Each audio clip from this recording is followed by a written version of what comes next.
My name is Xavier Robert, coming to you live from Uyo, the capital city of Akwa Ibom State.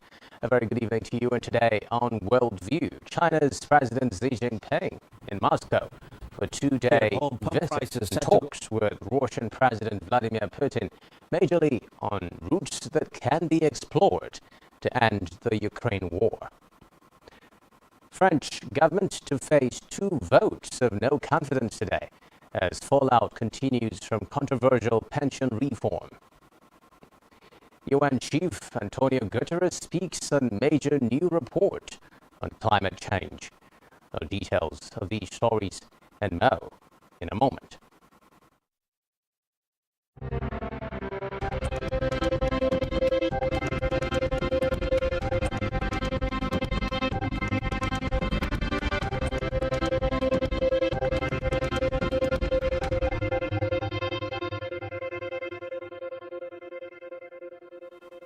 First, on Worldview today, Russia overtook Saudi Arabia to be China's top oil supplier in the first 2 months of 2023, according to Chinese government data, as buyers snapped up sanctioned Russian oil at steep discounts.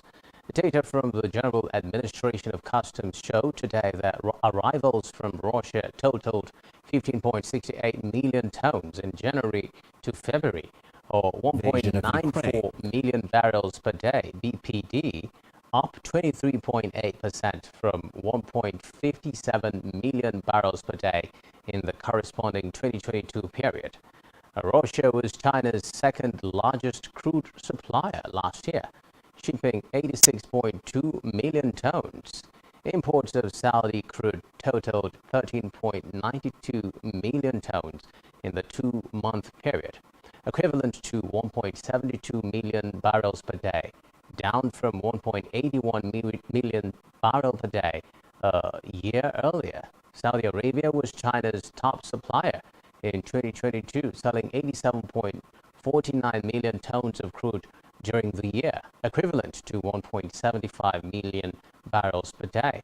Western sanctions and price cap on seaborne Russian crude following Moscow's invasion of Ukraine have limited the buyer pool for Russian supply, leading it to trade at deep discounts in international benchmarks.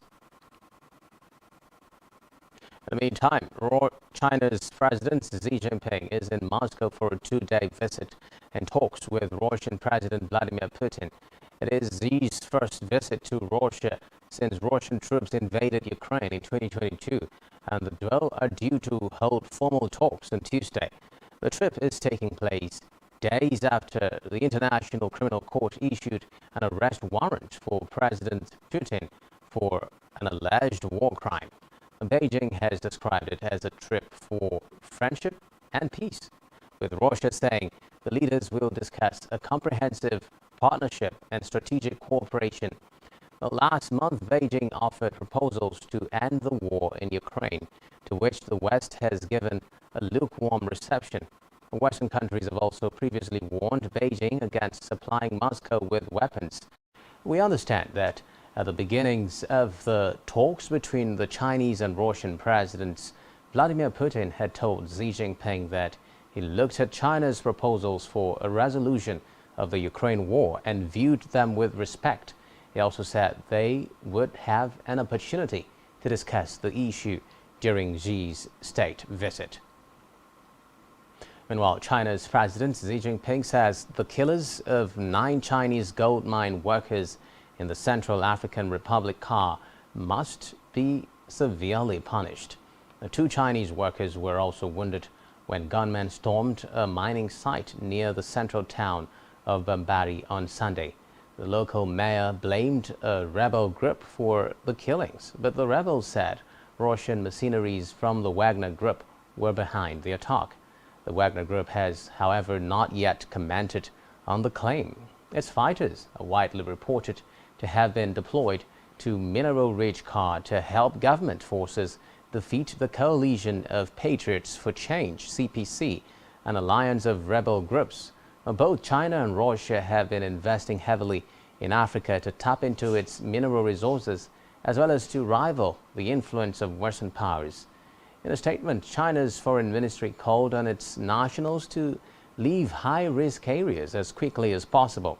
The statement quoted President Xi as saying that every effort should be made to save the lives of the wounded and to ensure the perpetrators were arrested and punished severely under the law. Away from that now, the Democratic Unionist Party DUP will vote against the government's Windsor Framework Brexit plans in Parliament this week. Its leader, Sir Geoffrey Donaldson, said he would continue to work with the government on outstanding issues. Now, Sir Geoffrey said the party had made the decision during a meeting on Monday. Members of Parliament will be given a chance to vote on the so-called Stormont break aspect of the Windsor Framework on Wednesday. The framework builds on the Northern Ireland Protocol, which led to disagreements between the UK and European Union. In a separate development now, a major cleanup effort is underway in Australia after millions of fish died in a river in western New South Wales, NSW. Police say fish will be cleared from high-density areas, but it will not be possible to remove all the carcasses. The police further reassured local residents that the water supply remained high quality. The deaths are thought to have been caused by low oxygen levels in the river after a recent heat wave. In the meantime, a former Australian SARS soldier has been charged with murder following an investigation into alleged war crimes in Afghanistan. Oliver Scholes, aged 41, is the first Australian serviceman or veteran to be charged with a war crime under Australian law. The offence carries a maximum sentence of life in jail. He was arrested on Monday in regional New South Wales, NSW, and will face a court on Tuesday. The Australia Broadcasting Corporation says Scholes is the person referred to as Soldier C in a 2020 Four Corners documentary exposing alleged war crimes. The footage showed Soldier C shooting an Afghan man in a wheat field in Orozgan province in southern Afghanistan in 2012. The investigation was carried out by the Office of the Special Investigator OSI, the body set up to investigate alleged war crimes following a 4-year inquiry led by an Army Reserve Major General and NSW Supreme Court Judge Paul Brereton. The Brereton report released in 2020 found there was credible evidence that Australian elite soldiers unlawfully killed 39 people during the Afghan war. Well, Thailand's king has dissolved parliament, paving the way for a general election in early May. Prime Minister Prayut Chan-o-cha's new Conservative Royalist Party faces a strong challenge from the Pheu Thai Party, led by exiled former Prime Minister Thaksin Shinawatра's daughter Paetongtarn. Prayut, who led a 2014 coup against the last pro-Thaksin government, has trailed in opinion polls for months. The election date has not been set, but must be within 60 days of dissolution. Now in France, the French government will face 2 votes of no confidence today as the fallout continues from its controversial pension reform. Prime Minister Elizabeth Borne used Constitutional Article 49(3) to push the bill through without a vote last week. Now, since then, thousands have taken to the streets of France in protest. Now, the no-confidence motions have been filed by centrist members of parliament and the far-right National Rally, with parliament due to debate them. If the no-confidence motions succeed, President Emmanuel Macron would not be at risk of losing his job, but the positions of Borne and the government would be jeopardized. Macron could either name a new government or dissolve the National Assembly and call new elections. The pension reform bill would also be nullified. However, if the no-confidence motions are unsuccessful, the bill to raise the retirement age from 62 to 64 will become law. Macron has argued that France's aging population makes the current pension scheme unaffordable. but that is not a sentiment shared by all in parliament. In Iran now, Saudi Arabia has reportedly invited Iranian President Ibrahim Raisi for an official visit just over a week since the countries agreed to restore diplomatic relations. The invitation is said to have come in a letter from King Salman, but has not yet been confirmed by Saudis. The Middle East's recent history has been dominated by hostility between the two nations. China brokered the thaw, which could reshape the region's geopolitics.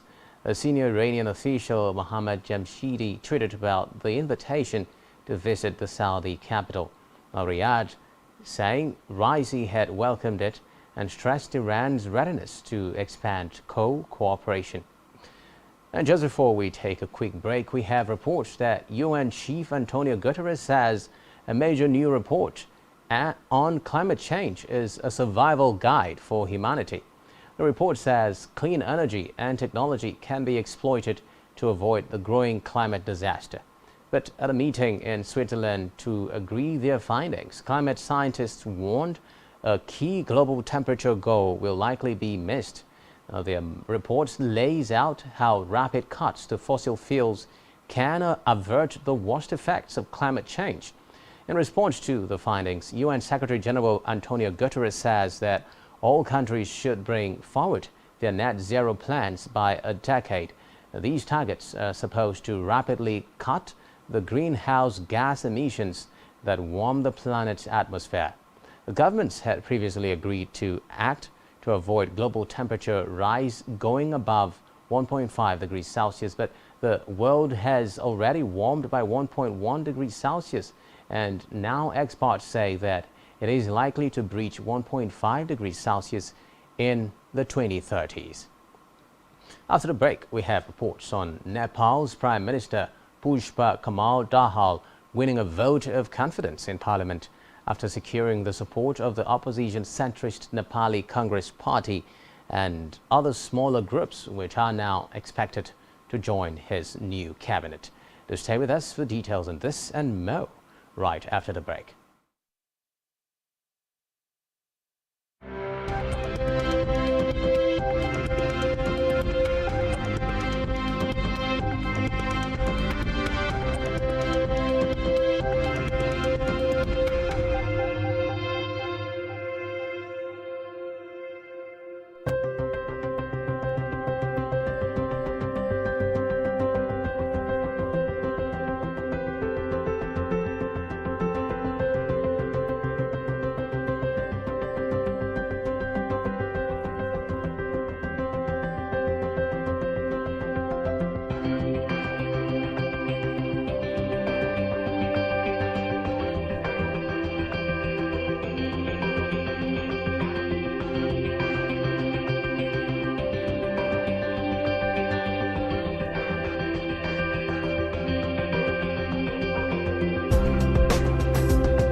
only one allowed by grossly abused. Our governors have to share police powers with the president as stipulated by the Constitution. We do not have a federal government police force. We have the Nigerian police force, which shall be administered, organized, and supervised by the Nigerian police force. No, my lord, I want to say something. I want to say something here. Perhaps it might also enlarge the scope of people who should be invited here for examination. My lord, if we cannot find those who literally murdered Abiola, who are those people who could be said to be the beneficiaries of the death of Abiola? Rogers has linked you with some of the killings he did. He never did. He linked you with the attempted murder of Hebrew. He did not. My lord, the Matters Council is leading the evidence in our matters. Is this an adversary proceeding? It's not, my lord, but we can't be talking about cases which are in court, my lord. Is this an adversary proceeding? It's not, my lord. These cases are in court, my lord. I'm just reminding your lordship. My lord, sorry, my lord, I think I'll be in cross-examination. Legally Speaking, a program that deals with legal issues and questions we face as citizens of this amazing country, Nigeria. Legally Speaking. Join us every Friday from 5 p.m. to 6 p.m. for Legally Speaking.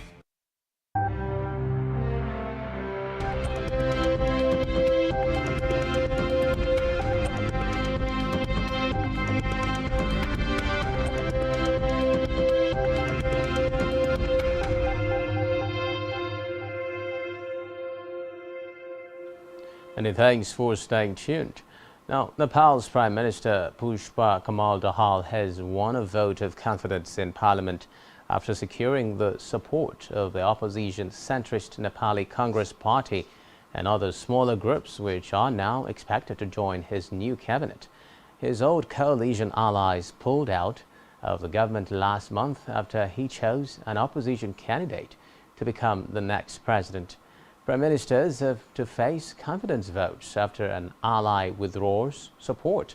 Dahal, a former chief Maoist rebel commander who still goes by the nom de guerre Prachanda, meaning fierce, is expected to unveil a coalition this week with the Nepali Congress Party and 9 other smaller groups, including his Maoist Centre Party.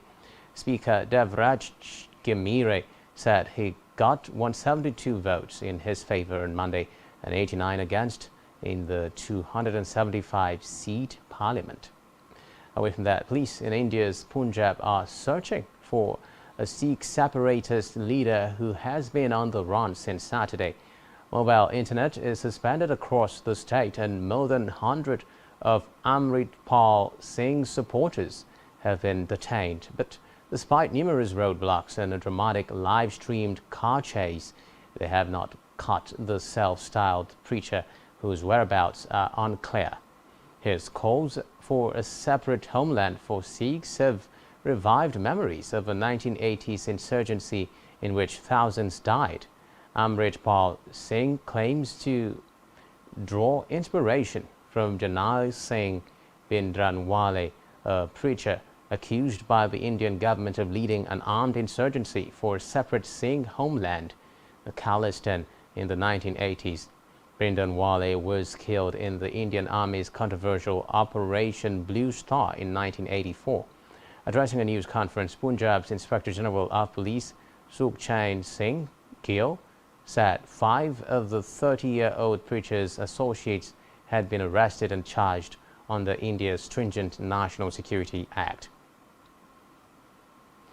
Now, Israeli Prime Minister Benjamin Netanyahu has announced a softening of his hard-right government's judicial changes plan, an apparent concession to more than 2 months of unprecedented nationwide protests and misgivings voiced by Western allies. Wielding a parliamentary majority, Netanyahu had looked set to ratify the package of reforms by the Knesset's April 2 recess. However, Netanyahu and religious nationalist coalition allies said most of its elements will now be shelved until the parliament reconvenes on April 30. Away from that, dozens of camps for displaced people in northwestern Syria have been damaged by flooding after a heavy storm hit the region late on Saturday. Torrential rain overnight in the western countryside of Idlib province damaged hundreds of shelters, many of which were recently set up to house the survivors of 2 February 6 earthquakes. Roads were also impassable in some areas, according to the Syria Civil Defense, also known as the White Helmets. Away from that, now Switzerland awoke to a new era on Monday after UBS swept up Credit Suisse in a government-brokered rescue that dented the country's long-held pride in its banking expertise. A bank employee association said it was deeply shocked by the potential consequences of the deal to save the 167-year-old Credit Suisse after customer and market confidence in the lender evaporated. In a package orchestrated by Swiss regulators on Sunday, UBS will pay 3 billion Swiss francs for Credit Suisse and assume up to $5.4 billion in losses, with their headquarters just a few minutes walk away from each other, not far from Lake Zurich, in the center of the city with snow-capped mountains on the horizon. The two lenders have been pillars of global finance for decades.